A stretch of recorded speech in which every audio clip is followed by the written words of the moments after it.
Samsung just launched its 2022 flagships, the Samsung Galaxy S22, S22 Plus, and S22 Ultra. With Apple already having the iPhone 13 series out for sale, there's a pretty big reason to cross-shop these two device families against each other. Both are seen as the best phones for their respective platforms, both come with extensive ecosystems, and both will have a large selection of cases and third-party accessories. From this slate of devices, we'll be comparing the basic iPhone 13 and the Samsung Galaxy S22 to see which of these two you should buy. They're the basic models of each line, and more similar than they are different. Fast charging. Fast wireless charging.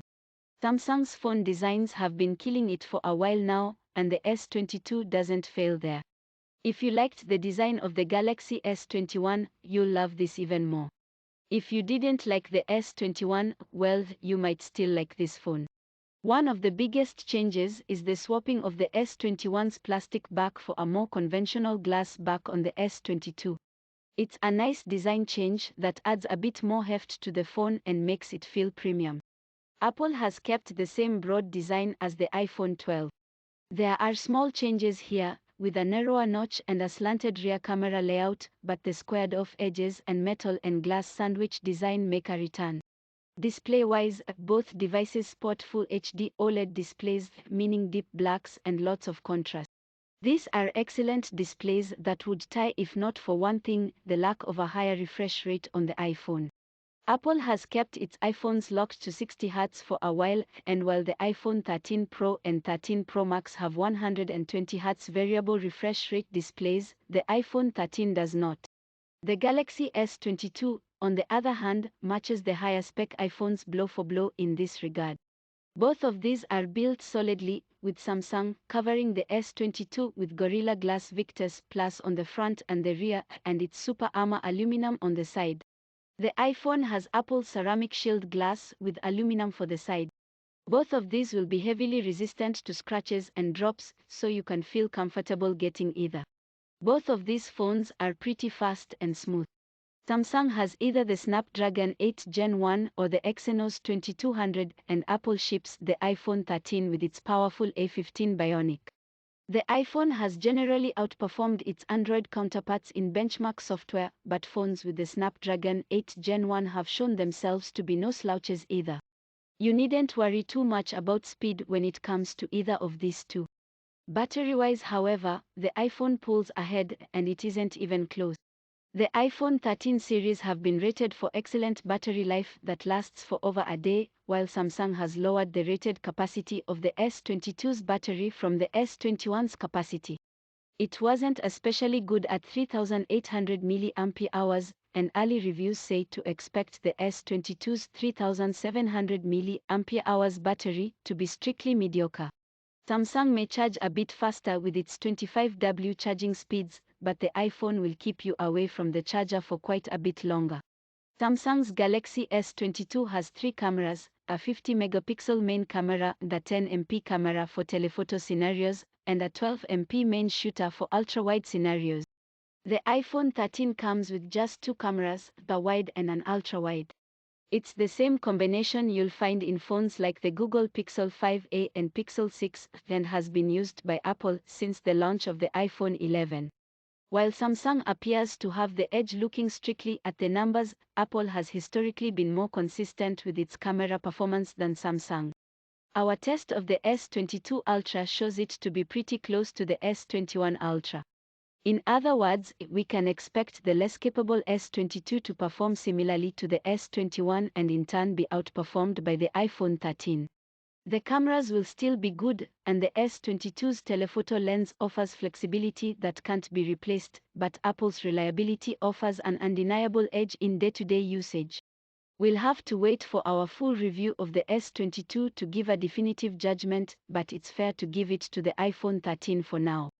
The Samsung Galaxy S22 ships with Android 12 and OneUI 4. This is a sophisticated take on Google's Android 12 that preserves the customization while toning down the playfulness. All the privacy features of Android 12 make the leap, and Samsung also makes it easy to work with other Galaxy-branded devices. The iPhone 13 runs the same iOS 15 as other iPhones. You get the new focus modes, updates to native apps, and social features that Apple touts. Whether iOS is better or Android is an argument that'll lead to nowhere. Instead, we'll just leave it up to personal preference. Where the iPhone outshines the S22 definitively is its software support longevity. Samsung promises 4 years of software updates for its phones, with a 5th year of security upgrade. This makes the company best in class among its Android peers. While Apple does not explicitly promise a certain number of years of support, the company has made a habit of updating its smartphones for as many as 6 years, including operating system upgrades and security updates. If you plan on holding onto your phone until it almost falls apart, there's only one choice. Apple's upgrade record means you can buy an iPhone 13 in 2024 and feel confident you'll be supported for 3 or 4 years down the line. As these are modern flagships, you'll find they have big and bright OLED displays, 5G, fast charging, and other table stakes features. At the same time, both being the basic models, they are defined by their lack of special features. The iPhone 13 does not have a high refresh rate, nor does it have a telephoto camera. The S22 does not have a 108MP wide camera, nor does it have a periscope camera. The S22 lacks a bit less than the iPhone, and what it does lack is simply excess, while things like high refresh rates have been standard on flagship Android phones for a while. The Samsung Galaxy S22 is currently up for pre-order with a shipping date of February 25. It'll sell for $800 for the 128GB model, though you'll be able to find it for much cheaper when trade-in deals hit. The iPhone 13 on the other hand also retails for $800 for the 128GB model and is available right now. You won't be able to get many deals on this since Apple's iPhones rarely depreciate so soon after launch. Though it is tempting to give the Samsung Galaxy S22 the win due to its broader selection of cameras, 120Hz display, and better design, the iPhone 13 pulls ahead because of two very important things, longevity and longevity. No, we didn't stutter. On a day-to-day basis, the iPhone 13's battery will last you pretty much the whole day.